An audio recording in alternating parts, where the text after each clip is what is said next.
ఈ వీడియోలో అయితే మనం హైదరాబాద్ నుంచి తిరువన్నమలై ఎలా వెళ్ళాలి, ఎక్కడ ఉండాలి, ఎంత బడ్జెట్ అవుతుంది, ఈ డీటెయిల్స్ అన్ని డీటెయిల్గా తెలుసుకుందాం. కాచిగూడ నుంచి తిరువన్నమలైకి మనకైతే వీక్లీ ట్రైన్ అవైలబుల్గా ఉంది. నాగర్సోయిల్ స్పెషల్ ఎవ్రీ ఫ్రైడే. ఈ ట్రిప్కి మన బడ్జెట్ వచ్చేసి 2000 రూపీస్.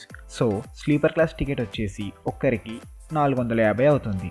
వీకెండ్కి అనుకూలంగా ఈ ఒక్క ట్రైనే ఉంది కాబట్టి టికెట్స్ అయితే అట్లీస్ట్ 1 మంత్ ముందే బుక్ చేసుకోండి.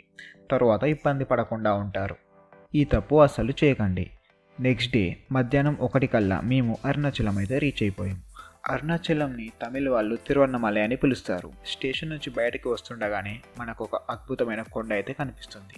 దాని పేరే అరుణాచలగిరి. మేమైతే ముందే హోమ్ స్టే బుక్ చేసుకున్నాము. ఈచ్ పర్సన్కి 200 పడింది. టెంపుల్ నుంచి ఒక 2.5 km దూరంలో ఉంటుంది కాబట్టి కాస్త తక్కువకి దొరికింది. ఆటో అతను 50 రూపాయలు తీసుకున్నాడు ఈచ్ పర్సన్కి. మీకు కావాలంటే కామెంట్ చేయండి, ఈ హోమ్ స్టే నెంబర్ పంపిస్తాను.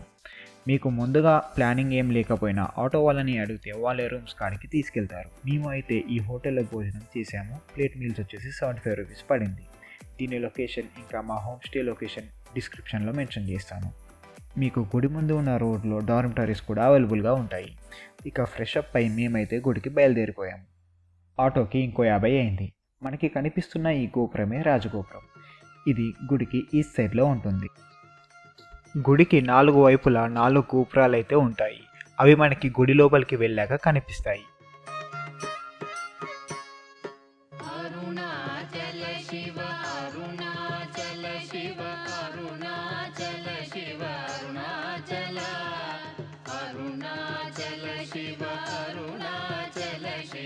జనాలు కాస్త తక్కువగా ఉండడంతో మేమైతే స్పెషల్ దర్శనంకి వెళ్ళలేదు.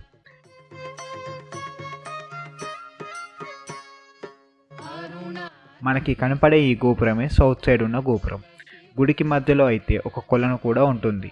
దాంట్లోకి ఇప్పుడైతే అలో చేయట్లేదు.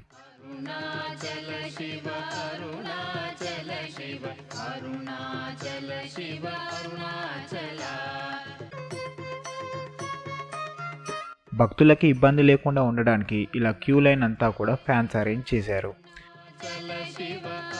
ఇక ఇది వచ్చేసి నార్త్ సైడ్ గోపురం.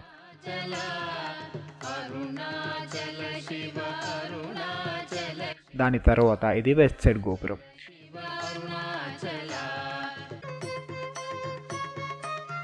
క్యూ లైన్లో చాలా చోట్ల మనకు తాగడానికి ఇలా ట్యాప్స్ కూడా అవైలబుల్లో ఉంటాయి.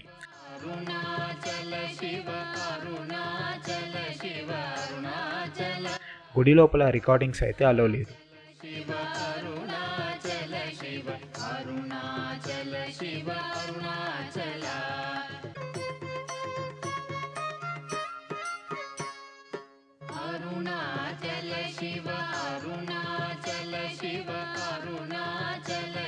ఇక బయటికి రాగానే ఇలా గుడి లోపల ఉండే 2 చిన్న గోపురాలు, రాజగోపురం ఒకే వరుసలో చూడడానికి చాలా అద్భుతంగా కనిపిస్తుంది. కాస్త ముందుకు వెళ్ళగానే మనకైతే ప్రసాదం కౌంటర్స్ కనిపిస్తాయి. ఇక గుడి గోడలన్నిటి మీద నంది విగ్రహాలు అయితే కనిపిస్తాయి. మాకైతే దర్శనం చేసుకొని బయటికి రావడానికి దాదాపు 3 గంటల సమయం పట్టింది.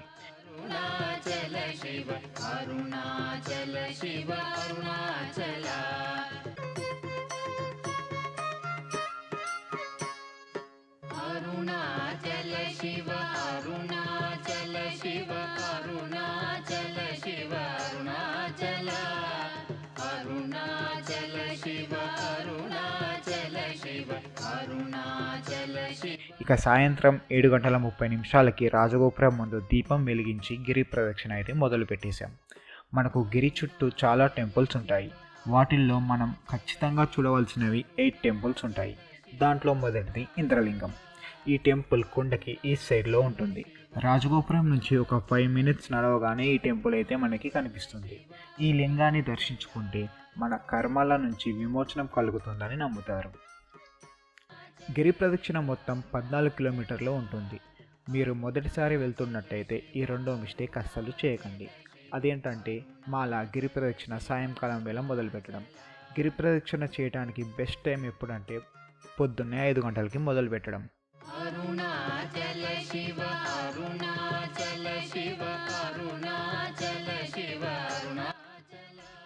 ఆ తర్వాత వచ్చేది అగ్నిలింగం. ఇది రెండవ లింగం. కొండకి సౌత్ ఈస్ట్ సైడ్లో ఉంటుంది. మనం చూడవలసిన 8 టెంపుల్స్లో ఈ టెంపుల్ ఒక్కటే రోడ్కి రైట్ సైడ్లో ఉంటుంది. మిగిలిన టెంపుల్స్ అన్ని రోడ్కి లెఫ్ట్ సైడ్లోనే ఉంటాయి. ఈ అగ్నిలింగాన్ని దర్శించుకుంటే మనకున్న రోగాల నుంచి విముక్తి లభిస్తుందని నమ్మకం. మేము 2 లింగాలు చూసే కల్లా టైం అయితే 9 దాటిపోయింది. ఇక మిగిలిన టెంపుల్స్ అన్నిటికీ తాళాలు వేసి ఉంటాయి. బయట నుంచి చూసి మొక్కుకొని వచ్చేయడమే. అదే పొద్దున్నే మొదలు పెట్టినట్టయితే అప్పుడే అన్ని లింగాలు దగ్గర నుంచి దర్శనం చేసుకోవచ్చు. అగ్నిలింగం చూసుకొని ముందుకు వెళ్తే మనకు 3వ లింగమైన యమలింగం కనిపిస్తుంది. ఇది సౌత్ వెస్ట్ సైడ్లో ఉంటుంది. దీన్ని స్వయాన యమదేవుడే ప్రతిష్ఠించాడని, దీన్ని దర్శించుకున్న వాళ్ళకి యాక్సిడెంట్స్ లాంటివి జరగకుండా ఉంటాయని, మళ్ళీ జన్మ అంటూ ఉండదని భక్తుల నమ్మకం. వీటితో పాటు మరికొన్ని అద్భుతమైన టెంపుల్స్ కూడా చూసుకోవచ్చు. వాటిలో చెప్పుకోదగ్గది ఆది అన్నమలై టెంపుల్. అరుణాచలంలో మొట్టమొదటి గుడి ఇది. చాలా మంచి అనుభూతిని ఇస్తుంది.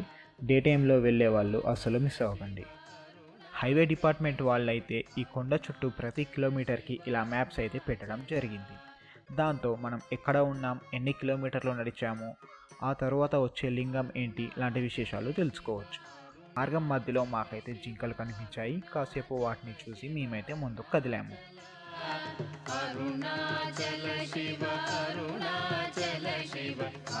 ఆ తరువాత వచ్చే లింగం నైరుతి లింగం. ఇది వెస్ట్ సైడ్లో ఉంటుంది. ఉన్న లింగాలన్నిటిలో ఇది కాస్త చిన్నగా ఉంటుంది చూడ్డానికి. ఈ లింగాన్ని దర్శించుకున్న భక్తులకి ముందు ముందు అడ్డంకులు లేకుండా ఉంటాయని నమ్మకం.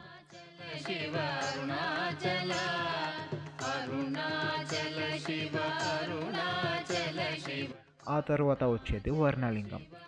దీని ఫుటేజ్ అయితే మిస్ అయింది. ఈ లింగం నార్త్ వెస్ట్ సైడ్లో ఉంటుంది. ఇక్కడికి వచ్చిన భక్తులకి చర్మ సమస్యలు లాంటివి ఏమైనా ఉంటే తగ్గిపోతాయని, నీటి ద్వారా వచ్చే అడ్డంకులు తొలగిపోతాయని నమ్మకం. ఉన్న 8 లింగాలతో పాటు మనకైతే మార్గం మధ్యలో చంద్రలింగం ఇంకా సూర్యలింగం కూడా కనిపిస్తాయి. వాటి మధ్యలో సాయి మందిరము ఇంకా వారాహిదేవి మందిరం కూడా ఓపెన్లోనే ఉన్నాయి.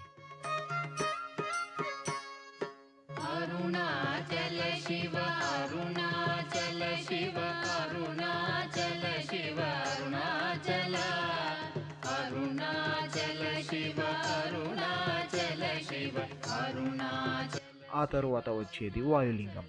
ఇది నార్త్ సైడ్లో ఉంటుంది. దీన్ని దర్శించుకున్న వాళ్ళకి శ్వాసకోశకి, గుండెకి సంబంధించిన వ్యాధులు నయమైపోతాయని నమ్మకం. అరుణాచల శివ అరుణాచల అరుణాచల శివ అరుణాచల శివ అరుణాచల శివ అరుణాచల.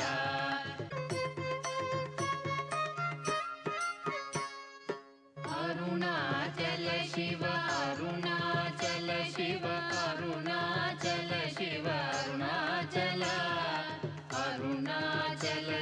ఇక 7వ లింగం వచ్చేసి కుబేరలింగం. ఇది నార్త్ ఈస్ట్ సైడ్లో ఉంటుంది. ధనం కారణంగా వచ్చే సమస్యలు ఇక్కడికి రావడంతో తొలగిపోతాయని నమ్మకం. ఆ తరువాత మోక్ష మార్గం అయితే కనిపిస్తుంది. 2 స్తంభాల మధ్యలో నుంచి సన్నటి మార్గం ఉంటుంది. దీని విశిష్టత ఏంటంటే దానిలో నుంచి ఎంతటి లావుగా ఉన్నవారైనా సులువుగా బయటికి వచ్చేస్తారు. ఇలా చేయడం వల్ల మోక్షం లభిస్తుందని, ఒళ్ళు నొప్పులు లాంటివి దూరం అవుతాయని నమ్మకం. ఇక్కడ గుర్తుంచుకోవాల్సిన విషయం ఏంటంటే ప్రదక్షిణ చేసేటప్పుడు అరుణగిరి ఎప్పుడూ మీకు కుడివైపుగానే ఉండేలా చూసుకోండి. ఇక మీరు చేయకుండా ఉండవలసిన 3వ మిస్టేక్ ఏంటంటే మధ్యాహ్నం పూట గిరి ప్రదక్షిణ మొదలుపెట్టడం. అరుణాచలంలో ఎండలు చాలా ఎక్కువగా ఉంటాయి. ప్రదక్షిణ చేయడానికి కనీసం 5 గంటల సమయమైనా పడుతుంది. పైగా చెప్పులు లేకుండా చేయాలి కాబట్టి అంతటి వేడికి కాలుతున్న కాళ్ళతో మీరైతే ఇబ్బంది పడతారు. అందుకే వీలైతే ఉదయం 5 గంటలకి లేదంటే సాయంకాలం ఎండ చల్లబడ్డాక గిరి ప్రదక్షిణ అయితే మొదలుపెట్టండి. ఆ తరువాత వచ్చేది చివరి లింగమైన ఈశాన్యలింగం. ఇది ఈస్ట్ సైడ్లో అయితే ఉంటుంది.